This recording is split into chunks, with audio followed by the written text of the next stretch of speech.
자, 지금 우리는 엘라 골짜기에 와 있습니다. 엘라 골짜기 그러면 다윗과 골리앗의 싸움. 다윗이 물맷돌 5개로 골리앗을 죽였던, 그러면서 그 강력한 블레셋을 이긴 유명한 사건이 있었던 그 현장에 와 있습니다. 우선 관련된 성경 구절을 좀 읽어 보려고 합니다. 워낙 이 성경을 읽으면서 이 지리적인 요소가 워낙 뚜렷하게 잘 나타나 있어서 이 사건을 이해하는 데 너무 중요한 그런 지리적인 요소를 우리가 사무엘상 17장 1절에서 부터 좀 찾을 수가 있습니다. 블레셋 사람들이 그들의 군대를 모으고 싸우고자 하여 유다에 속한 소고에 모여 소고와 아세가 사이의 에벳의 다밈의 진침에라고 나오는데요.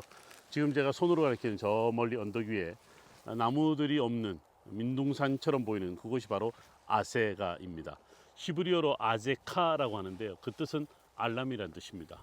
이유가 뭐냐면 바로 너머에 블레셋 땅, 그것도 가드 지방이거든요.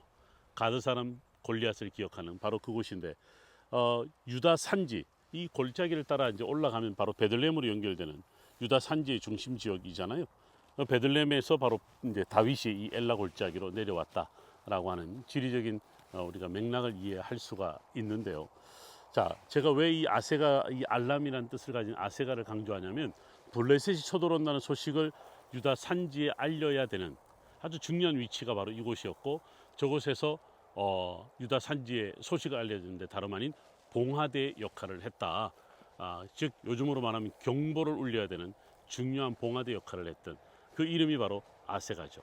아세가를 따라 이렇게 쭉 보시면 바로 이 지역이 바로 소고로 이어지는 하나의 지역입니다. 소고와 아세가 사이에 에베스 다밈이 있었다라고 하는 지역이 이제 바로 저곳이 되겠죠. 자, 그 다음에 2절에 보면 사울과 이스라엘 사람들이 모여서 엘라 골짜기에 진치고 블레셋 사람들을 대하여 전열을 벌였으니, 이렇게 나오는데 우리가 있는 곳이 엘라 골짜기고 저 건너편 소고와 아세가로 이어지는 곳이 에베스 다밈, 블레셋이 진을 치고 있었고 이쪽 편에 바로 이스라엘 사람들이 진을 치고 있었다. 이걸 조금 더 3절은 또 구체적으로 말합니다. 블레셋 사람들은 이쪽 산에 섰고 이스라엘은 저쪽 산에 섰고 그 사이에 골짜기가 있었더라, 이렇게 나옵니다. 그럼 어떻게 이야기 될까요? 여러분 보시는 저 건너편이 이쪽 산이 되겠고, 그 다음에 제가 손으로 가리킨 이곳이 바로 저쪽 산이 되겠죠. 그 사이에 골짜기가 있었더라. 그때 이제 골리앗이 그들의 진영에서 나오고 다윗이 이스라엘 진영에 나와서 싸웠던 바로 그 현장 엘라 골짜기에 우리가 와 있던 거죠. 그럼 저기 보면 마치 채석장처럼 보이는 지역이 보입니다만, 채석장이 아니고 이 지역이 예전에 바다 밑에 있을 때 바다의 그 많은 해류에 따라서 형성된 그런 지형입니다. 비가 내리면 지금도 저곳에는 물이 흐르기도 하죠. 물맷돌을 바로 데비드 셀링이라고 불리우는, 요즘에 이스라엘의 유명한 공격용 무기, 여러분들 또는 방어용 무기로 데비드 셀링이라고 많이 사용되는 다윗의 물맷돌, 바로 저곳에서 가지고 왔다라고 알려져 있기도 합니다. 자, 다윗과 골리앗의 싸움. 오늘날까지도 우리는 참 많이 우리 성경을 가르칠 때도 또 설교할 때도 이야기를 하고 있는데, 한 가지 우리가 여기서 짚고 넘어가야 될 부분이 있습니다. 이 사건을 강조하는 이유가 뭘까요? 사울이 한 번도 이기지 못했던, 아니 사울이 두려워했던 블레셋을 다윗이, 어린 소년 다윗이 그것도 강력한 무기를 가지고 이긴 것이 아니라 물맷돌 5개를 가지고 이겼다. 무엇을 의미할까요? 결국은 사울과 다윗의 어떤 관계를 또 하나 이곳에서 엿볼 수가 있습니다. 다윗은 사울이 두려워했던 블레셋을 이겼습니다. 그것도 물맷돌 5개로 골리앗을 이겼습니다. 이 사건 이후에 여러분들 사무엘상 18장에 보면 사람들 사이에 이런 노래가, 요즘으로 하는 동요가 유행되기 시작했습니다. 사울은 천천히요, 다윗은 만만이다. 사실 이 동요가 사울을 자극했고 결국은 다윗은 도망 다녀야 되는 신세.